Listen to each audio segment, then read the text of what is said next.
আপনি কি রান্না উপভোগ করেন?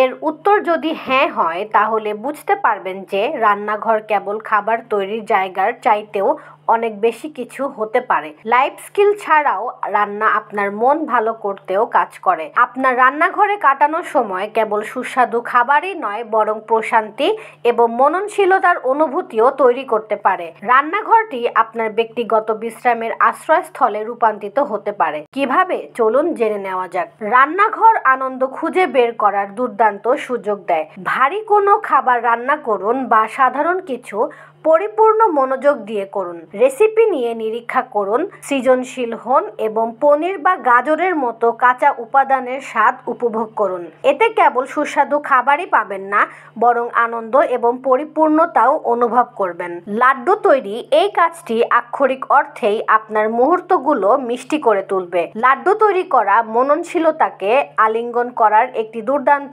উপায়। এই কার্যকলাপে মনোযোগের প্রয়োজন হয় এবং আপনার ইন্দ্রিয়গুলোকে নিযুক্ত করে, যা আপনার মনকে শান্ত করে তোলে। মননশীলতা বজায় রাখার জন্য বিক্ষেপ দূর করা অপরিহার্য। টিভি বন্ধ করুন এবং সোশ্যাল মিডিয়া দূরে রাখুন।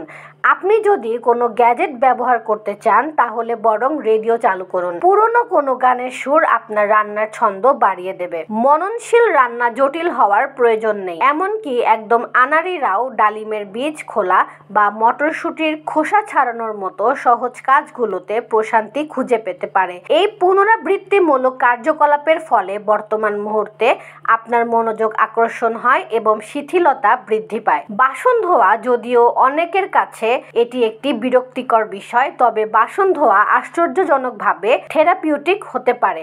ঘষা, ধোয়া এবং শুকানোর ছন্দবদ্ধ গতি আপনার মনকে শান্ত করতে পারে। পরিষ্কার করার ফলে কৃতিত্ব এবং ইতিবাচকতার অনুভূতিও জাগ্রত হয় যখন আপনার কাছে ঝলমলে পরিষ্কার থালা থাকে।